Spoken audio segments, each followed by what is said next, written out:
Who's Better is finally back. We're back in more detail in our approach. Why did I start with Randy Orton? Well, as you guys know, Orton's in my top 10 all-time favorites. He's always been a favorite of mine because of the vibes surrounding him. You know, at times he's cool, calm, and collected, but in other moments he shows more fury and anger than almost the entire roster. His characters have always been interesting to me because of the difference in them. On one side, you have a man who's extremely arrogant, overzealous, and very disrespectful, and on another is a man who's essentially saw everything and uses his veteran experience like nobody else. He's still disrespectful at a moment's notice, though. Both iterations RKO women and hate anything that has to do with legends, and that coupled with Orton's intelligent and very consistent in-ring skills makes him a favorite of mine. Obviously, not everyone likes him in-ring because he doesn't really evolve, especially recently, but you rarely see a terrible match coming from him. Recently, someone reinvigorated because of the Edge and Riddle storylines, and it's cool seeing him team up with a man who's the total opposite of him. So how does this go? We're going to be both comparing the Legend Killer iteration of Randy Orton from 2003 to 2007, along with the 2020. And on the other side, we have the Viper, who is basically Orton from 2008 to now. I'm mostly focusing on his first heel run. You know, the one where he's bald, he's insane, he's all that. We still talk about the other iterations as well. With that said, let's get into it. So, character. Amongst the greatest gimmicks / characters of the 2000s and the 10s, Randy Orton has always been near the top of the list. Both of his iterations excelled in interesting the fans and leaving them wanting more. Legend Killer in particular always looked to use notable stars as stepping stones. Bursting onto the scene in 2002, Randy Orton quickly made a name for himself as this blue chipper, third-generation wrestler. Upon suffering an injury in September of 2002, the rookie developed this character that was extremely conceited and self-centered with the RNN Randy Network News as a platform. Upon his return, he was brought into Evolution and with the group experienced change. Overnight, Orton turned into this very arrogant, confident, and truly gifted talent. More often than not, he targeted legends and placed them on this list. It worked extremely well for his career and launched him to the very top of the WWE card. Many to this very day still want Orton with the Burn in My Light theme and the Pyro to return. Since the Legend Killer was all grown up in 2007, he transitioned into a cold-hearted Viper. Gone was the Burn in My Light theme song.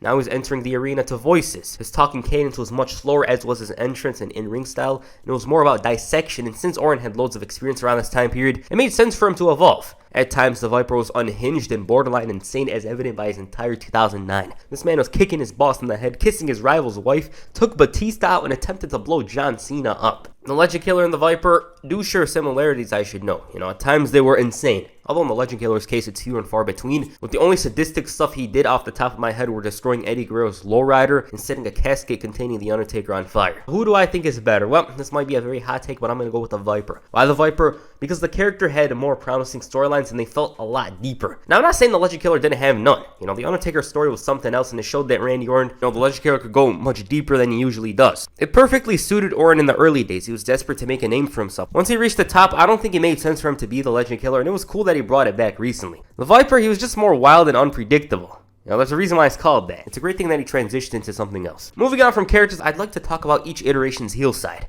In the Legend Killer side, Orton really knew how to play that role well. To the point where he was such a bad face. His facial expressions were hilarious along with his random childish outbursts such as this. Oh, and who can forget about the pose and him constantly undermining the likes of Rey Mysterio. This man was always roasting the crowd, asking if they ever talked to a girl and had a random outburst. He'd always get embarrassed by The Rawk or John Cena, and the crowd would just lap it up with his goofy expressions being the icing on top. It was something else, and there have been many young douches that have come and gone in pro wrestling, but Randy Orton's Legend Killer was probably my favorite. The gimmick itself made a sudden return in 2020 after Orton was desperate to keep Edge away from the squared circle. He was back to dropping women and taking out legends, and this run was a nice refresher because Orton had been doing the same thing for a while. It was so damn good that most of the people I saw discussing wrestling wanted him to be that champion. You know, in the past it's often a conflicting topic, but here the fans were positive towards an Orton title reign. I placed it here because of the fact that it was simply the Legend Killer. I was almost featuring on a Viper's side, but that would have been stupider than Raw 2018. Heel Viper, though, was different, and I truly mean this. There was nobody like him on the roster at the time. Orton, despite the PG rating, was a very compelling villain, especially because WWE was almost a kid's show at the time. He was pure evil with the bald look and the slow walk to the ring. Hell, this man even stopped doing the pose for a short time period after changing his character. Unlike his previous self, his composure was at an all-time high, and he always struck with intensity. Orton was manipulative, remorseless at times, and just overall an insane person. And again, I just like to say this, his facial expressions and body language really added to this character. One moment he kicked somebody, and the next it's like he's in another world, realizing what he had done was in every sense of the word heinous. For this one, I can't really choose the Legend Killer. That would basically be me trying to make the score interesting, and she's got to be the Viper. Orton showed more depth, emotion, and fury than he had ever did in the Legend Killer run.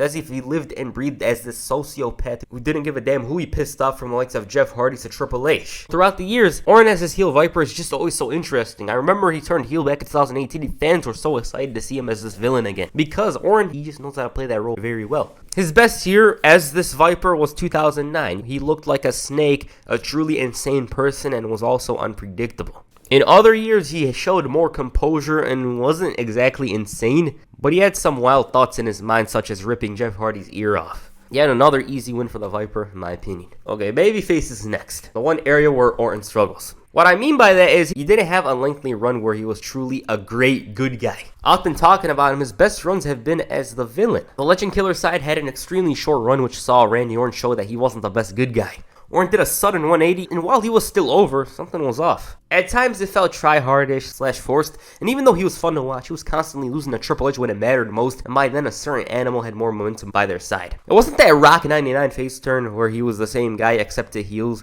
It was a full-on babyface, and if all of those things I mentioned weren't bad enough, he wasn't a babyface outside of the arena. Some of the fans did turn on him by the beginning of 2005, if you listen to the crowd.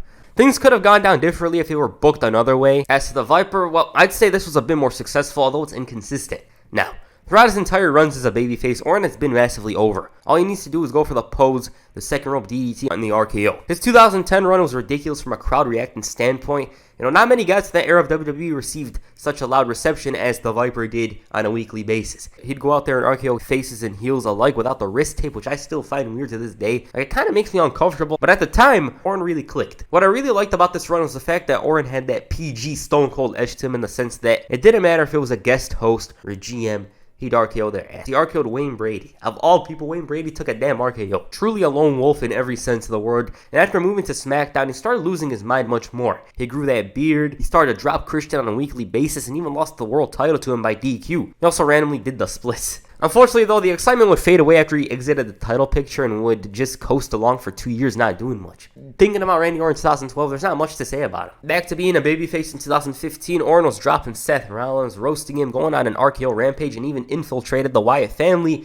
to hit Bray where it hurts the most. I'd say this was a bit of a downgrade compared to his original face turn in 2010 because these moments were few and far between. Like, off the top of my head, all I remember is Orton returning at Battleground. And I'm not going to lie to you guys, but sometimes I actually forget he faced Brock Lesnar at SummerSlam. Recently, he's done some interesting work with Riddle, although I sense it's coming to an end real soon. But overall, Orton as a babyface, he's decent, but we all know how good he is as a villain. He just knows how to play that role very well, and it makes his face runs look bad. For this one, though, I think it's easy. It's the Viper. He literally had one run as the Legend Killer, and it was so underwhelming. And some of it wasn't on him, of course, but his run was so short that he turned heel before WrestleMania 21. And I'm not saying the Viper was a world-class babyface or anything like that, but he was definitely doing well in his early days, and even when he's coasting along, he's got some of the best fan reactions. The Legend Killer, on the other hand, was getting booed towards the end of his babyface run, so that makes it 3-0. This has been a thumping, but trust me, it is far from over.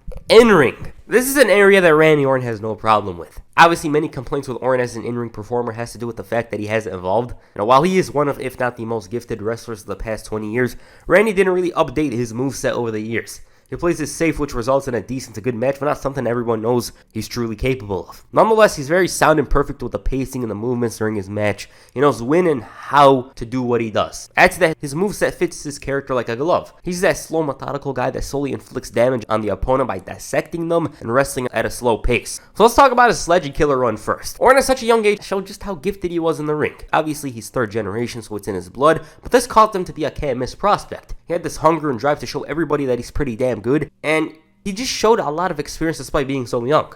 Of course, he wasn't as polished as nowadays, but I really enjoy going back and watching his matches from the years of 2003 to 2006, because this man was solely focused on leaving a lasting impression. As to the Viper, this is clearly where Orton was more complete and he was more experienced. He knew who he was as an in-ring performer and performed it perfectly. He has impeccable timing, knew when to pick up the heat, and in 2011, in my opinion at least, he was the very best in-ring performer. By then, he had those quick movements down and was trying out some new stuff such as the Olympic Slam. His in-ring psychology, though, is something else. World-class quality, which helps his case. Unfortunately, because Orton does more of the same, it doesn't leave room for reinvention. He just knows what to do, how to do it, and it gets the fans popping, you know? But among the reasons why Orton doesn't do new stuff, of course, has to do with risking injury. It's best to leave something untouched because with this style of wrestling, he could wrestle as long as he wants to. As for who wins this tie, well, Orton was much smoother and had more experience in his Viper iteration. I have to give this to the Legend Killer. Orton was just more ambitious. During his time as a young upstart, he really wanted to go all out. There's not a problem with the Viper's wrestling, but you could feel that the Legend Killer put more effort into his matches. He was out there trying aerial moves, showing more athleticism.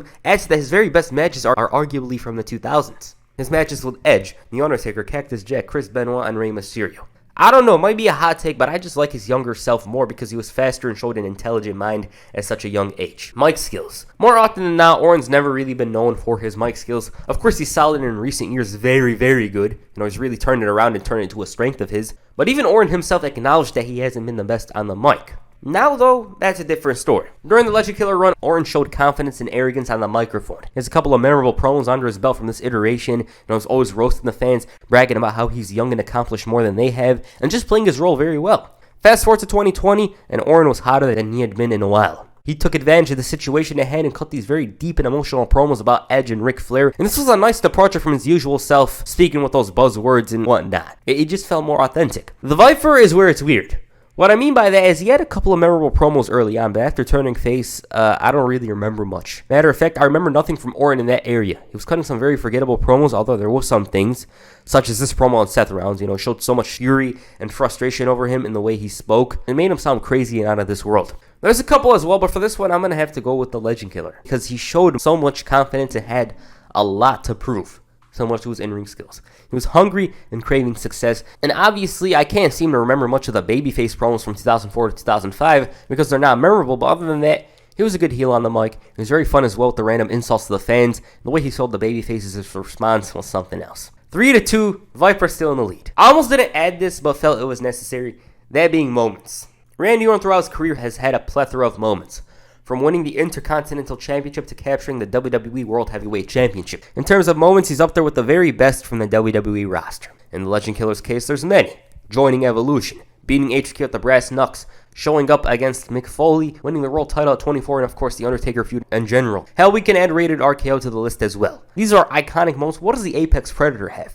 He won the WWE title twice in one night. Punted Triple H at WrestleMania 24, destroyed the McMahon family, turning on Legacy, RKO out of nowhere on Evan Bourne, the Christian feud, joining the Authority, Super RKO on Seth Rollins, ripping Jeff Hardy's ear, a bunch of stuff, but I don't want to sound redundant. Come to think about it, I kind of did. But for this one, it was honestly a struggle to choose which one. On one side, Orton had so many moments that are still replayed to this day within a 4-year span.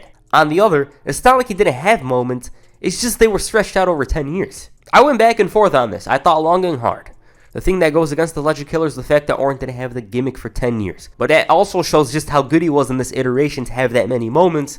So I chose the Legend Killer. These moments shaped Orton into what he is today. And the insane part is he was in his 20s the entire time. Like, compare that to most of the roster nowadays. Obviously WWE was high on Orton, but he was talented. You can't say the same for any of the young guys that debuted in their 20s. You know, despite showing potential, there's not many people that have a collection of moments as large as Orton's did in his 20s. You know, this guy has more moments in his 20s than a bunch of people have throughout their entire career. So that's why I chose the Legend Killer. So it's 3-3, and the tiebreaker is looking at him overall as a talent. Once again, this is my opinion. I didn't want to get it to this point, but it has. As the total package, Randy Orton is just that. He can talk, has the look, wrestles effortlessly, has charisma, and of course an amazing finisher. Both the Legend Killer and the Viper suited him perfectly in those times of his career. But I'm going to be honest, I just feel like Orton was born to be the Viper. Don't get me wrong, he's something else as a Legend Killer. He's RKO'ing legends and doing that pose with the pyro, but the Viper was more unpredictable and had the habit of doing some random ass stuff. Orton by then had perfected the art of facial expressions and knew how to do all the little things right. He reinvented himself and in doing so cemented his place in the main event scene. Now, I did have an argument for the Legend Killer. Now, it could have gone either way. My argument for the Legend Killer is based on the fact that his very best match and possibly his best feuds were during this time period. People still talk about the Legend Killer despite all the work Orton did as the Apex Predator. And this is just that tiny thing, but I just love the moniker, the Legend Killer. And if I made this video 2 years ago, for sure my final choice would be different. So that's who's better. I brought it back again. Not gonna lie to you guys, I actually did think the Legend Killer was a bit better than the Viper. The Legend Killer is iconic. People still talk about it to this very day. But I just think the Viper is better for Randy Orton. Alright, what did you guys think of this video? Please comment down below. And that's it for this video. Make sure you hit the punt on the like button and perhaps the RKO on the subscribe button. Peace. I'm out.